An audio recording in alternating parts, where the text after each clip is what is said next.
আজকের রেসিপি মিষ্টি কুমড়ো পিঠে। দেখতে কিন্তু যেরকম আকর্ষণীয়, খেতেও কিন্তু খুবই দারুণ। দেখলেই কিন্তু মন ভরে যাবে।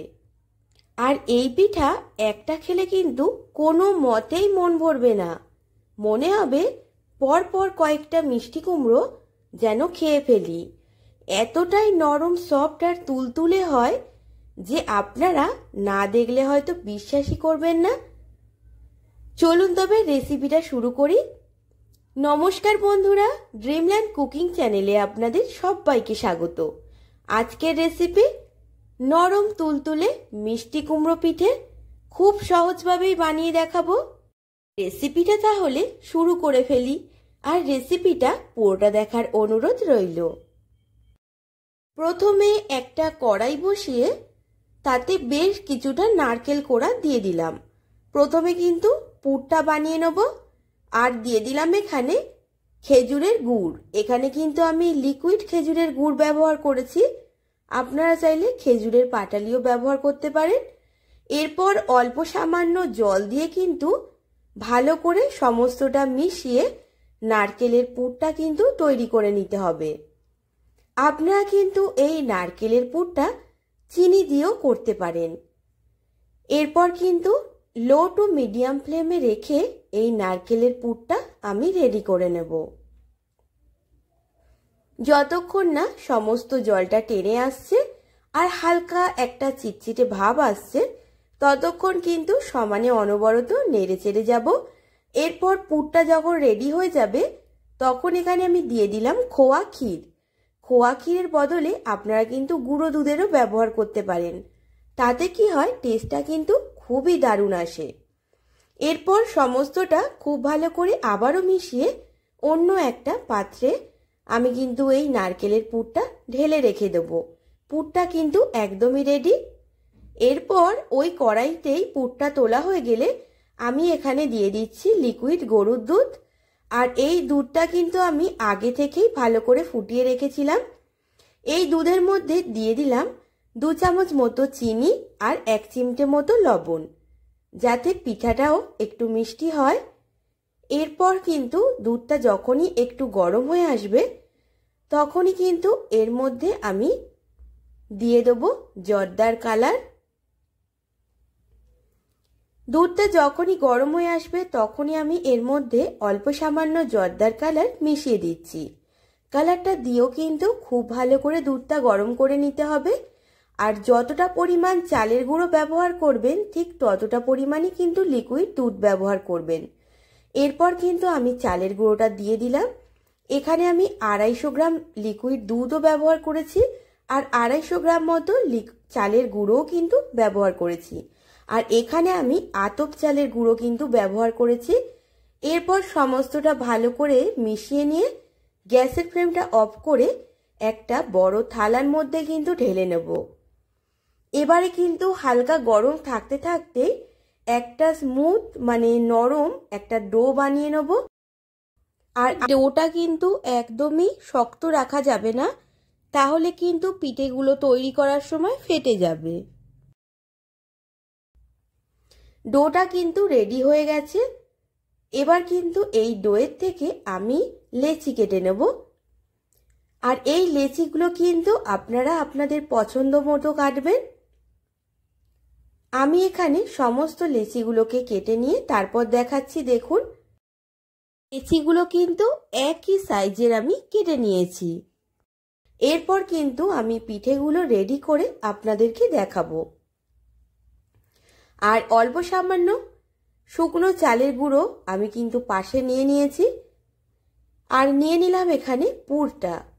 এবার কিন্তু ভালো করে একটা বাটির শেপ দিয়ে নেব। তার জন্য আমি অল্প সামান্য শুকনো চালের গুঁড়ো নিয়ে একটা বাটির শেপ কিন্তু দিয়ে নিচ্ছি। এরপর কিন্তু পুরটা আমি ভরে দেব। পুরটা দিয়ে কিন্তু মুখটা খুব ভালো করে আটকে দিতে হবে। একদম আলতো হাতে আটকে দেবেন, আর দেখবেন যেন না কোনো রকমের কোনো ছিদ্র থাকে। যেই পাশটা আটকানো হবে তার ঠিক বিপরীত দিকে অপোজিট সাইডে হাত দিয়ে হালকা একটা প্রেস করে দেবেন।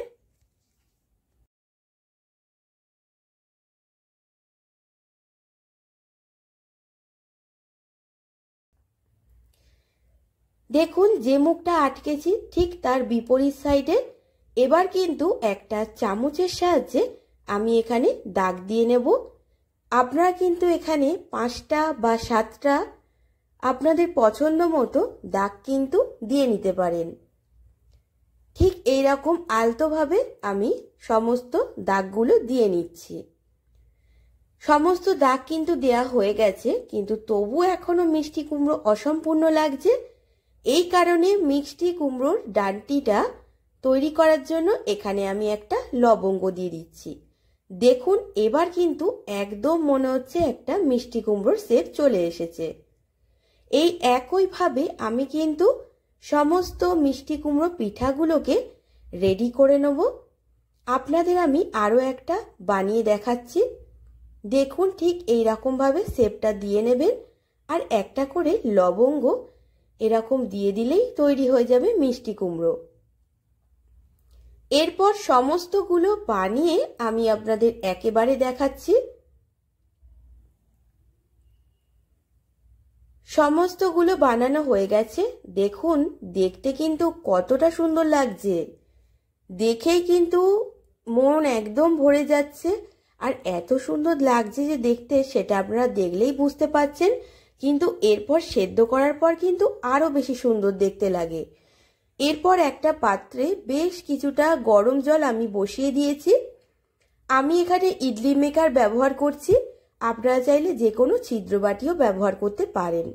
এরপর জলটা যখন ভালো করে ফুটে উঠবে তখন কিন্তু আমি এই রকম মিষ্টি কুমড়োগুলো সাজিয়ে দেব। এরপর কিন্তু ঢেকে 8 থেকে 10 মিনিট রাখলেই মিষ্টি কুমড়ো পিঠা একদম রেডি হয়ে যাবে। 8 থেকে 10 মিনিট পর আমি আপনাদেরকে ঢাকনা খুলে দেখাচ্ছি। দেখুন এবার কিন্তু দেখতে আরো বেশি সুন্দর লাগছে। এই মিষ্টি কুমড়ো পিঠেগুলোর গাগুলো কিন্তু আরো সুন্দর গ্লেজি হয়ে উঠেছে। এরপর আমি সমস্ত পিঠেগুলো রেডি করে তারপর কিন্তু আপনাদেরকে দেখাবো। আর এই মিষ্টি কুমড়ো পিঠেগুলো কতটা নরম তুলতুলে হয়েছে একবার আপনারা নিজের চোখে দেখলেই বুঝতে পারবেন।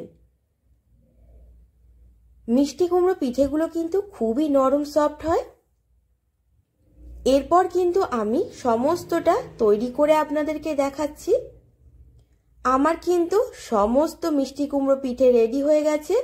আপনারা কিন্তু বাড়িতে একদিন অবশ্যই ট্রাই করবেন, আর রেসিপিটা কেমন লাগলো অবশ্যই কমেন্ট বক্সে কমেন্ট করে জানাতে ভুলবেন না। আর আমি কিন্তু নিত্য নতুন নানা রকমের রেসিপি আপনাদেরকে শেয়ার করি। আপনারা কিন্তু আমার সাথে থাকবেন আর আমাকে অনেক সাপোর্ট করবেন। আমার যদি এই রেসিপিটা আপনাদের ভালো লেগে থাকে তবে লাইক কমেন্ট শেয়ার করে দেবেন। আর আপনি যদি আমার চ্যানেলের নতুন বন্ধু হয়ে থাকেন তবে চ্যানেলটিকে সাবস্ক্রাইব করার অনুরোধ রইল। আজ এই পর্যন্তই, দেখা হবে আমার নেক্সট নতুন কোনো রান্নার রেসিপি নিয়ে। সবাই ভালো থাকবেন, সুস্থ থাকবেন, ধন্যবাদ।